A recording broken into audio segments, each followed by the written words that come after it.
que lo que no existe no puede darse la existencia a sí mismo. La existencia del universo no puede explicarse sino como creación. Y si el universo no es eterno, entonces, ¿cómo comenzó? Pues si yo quiero explicar algo completamente, no me basta con lo que me dice un físico o un químico. Siempre que se habla del origen del universo y del origen de la vida y del hombre, queda en muchas personas un resquemor que finalmente se expresa con una pregunta al final de la charla. Pero la Biblia dice que Dios creó el universo en 6 días.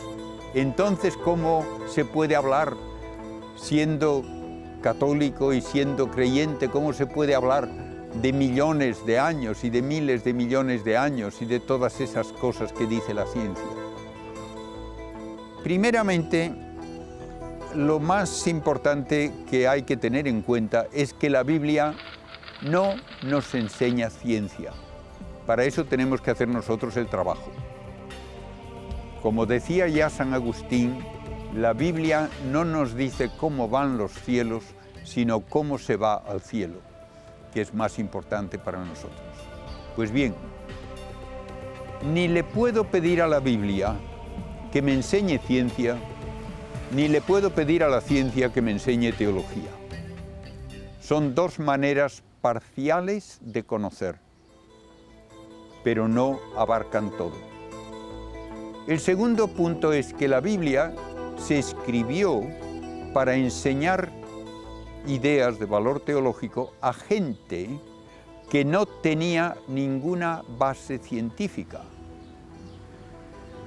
Hablarles de microbios hace 5.000 años a los nómadas de allá de Palestina sería como hablar en chino a un español. Hablarles de todo esto de las fuerzas de la materia, absurdo. De átomos, pero ¿qué es eso? De modo que no debemos buscar en la Biblia lo que no hay y que no sería comprensible para aquellos a quienes se dirigía la Biblia. Entonces, ¿qué se nos dice en el Génesis? Se nos dice de una manera muy hermosa lo que era importante para la gente de aquel entorno y de aquel tiempo, que todo cuanto hay de bueno y de orden en el universo viene de Dios y que todo está dirigido al bien del hombre, porque el universo está hecho para nosotros, para que nosotros podamos conocer a Dios y finalmente participar también de su vida y de su felicidad. Y lo dice con una parábola muy bonita. La parábola, que no se dice en ningún sitio que sea parábola, pero que se ve en el desarrollo, es cómo un padre prepara una casa para sus hijos. Y la Biblia nos dice cómo Dios prepara el universo para que sea la casa del ser humano, que va a ser imagen viviente de Dios. Y siendo imagen viviente, merece el nombre de hijo. Y así, en esos 6 días de la creación, hay 3 días primeros en que se prepara el terreno, el entorno para la casa, y otros 3 días en que se amuebla. El primer día hay puramente un caos, y para un israelita el caos por excelencia era un mar alborotado. De modo que lo primero, hay un mar tenebroso, oscuro y todo alborotado. Entonces, el primer paso del creador inteligente es decir, que haya luz, que vamos a hacer algo interesante. Entonces Dios hace la luz. ¿Y de dónde viene la luz? Pues no hay estrellas, no hay sol. Para aquella gente no importaba. Dios puede hacer que haya luz. ¿Por qué ha de ser del sol o de las estrellas? Entonces hay luz. Y entonces Dios separa un periodo de luz de un periodo de tinieblas y tenemos el primer día. ¿Y qué es un día? Pues un periodo de luz seguido de un periodo de tinieblas. ¿Tiene que tener 24 horas? No. Eso no era importante.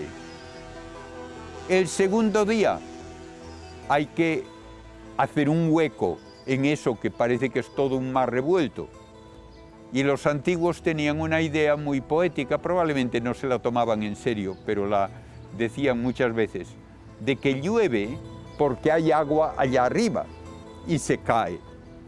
Y que se hace un pozo y aparece agua, porque hay agua allá abajo. Entonces, parece que el mundo es como una especie de cueva dentro de un entorno de agua.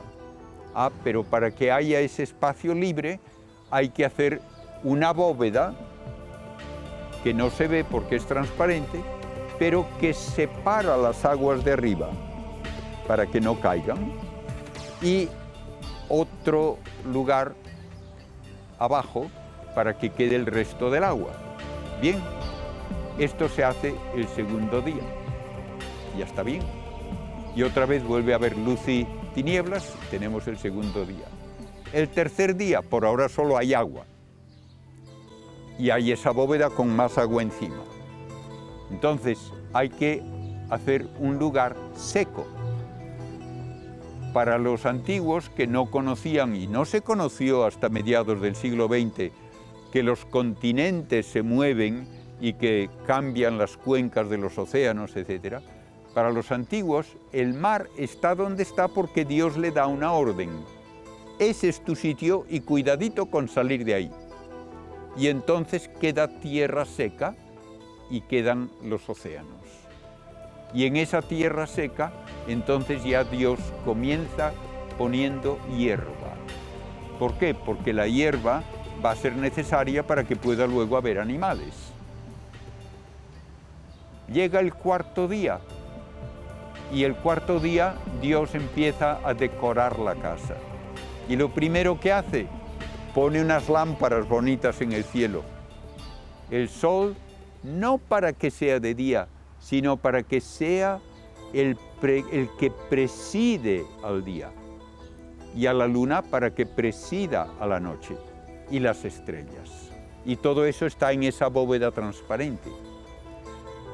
Recuerdo que un profesor mío de teología decía que para esa mentalidad primitiva, la luna era más útil que el sol, porque la luna sale de noche cuando hace falta y el sol en cambio sale cuando ya es de día. Bien, eso nos indica un poco el nivel de explicación a que estamos refiriéndonos. ¿Y las estrellas y el sol y la luna, qué importancia tienen? Pues era importante para los israelitas el darse cuenta de que no era verdad que las estrellas y los astros fuesen dioses, que no era verdad que dirigían los destinos humanos, que toda la astrología es puro cuento, que los astros son servidores de Dios y servidores del hombre, y sirven para que haya estaciones y para marcar un calendario con fiestas religiosas y que pueda haber orden en la vida. Y al Señor le llaman el Dios de los ejércitos, no porque sean ejércitos que van dando sablazos, sino porque es el ejército del cielo. Los astros son los ejércitos del Señor. Y por fin, cuando ya está preparado el lugar, entonces Dios hace los animales, primero en el agua y en el aire, luego en la tierra, y cuando todo está preparado, entonces puede ya hacer al hombre a su imagen y semejanza. De modo que es una parábola muy bonita de un Dios que hace todo con orden, lógicamente, para bien del hombre. Y esto es en contraposición a todo lo que decían los paganos, que decían que la tierra era lo más primitivo, y de la tierra nacían los dioses. Y los dioses no tenían omnipotencia, y no eran tampoco capaces de soportarse unos a otros y tenían luchas. Todo ello queda borrado de este modo tan hermoso de la Biblia de hablar de cómo Dios crea todo para bien del ser humano para nuestro bien, porque nosotros somos los únicos que conocemos a Dios y obramos libremente, y por eso somos su imagen y semejanza.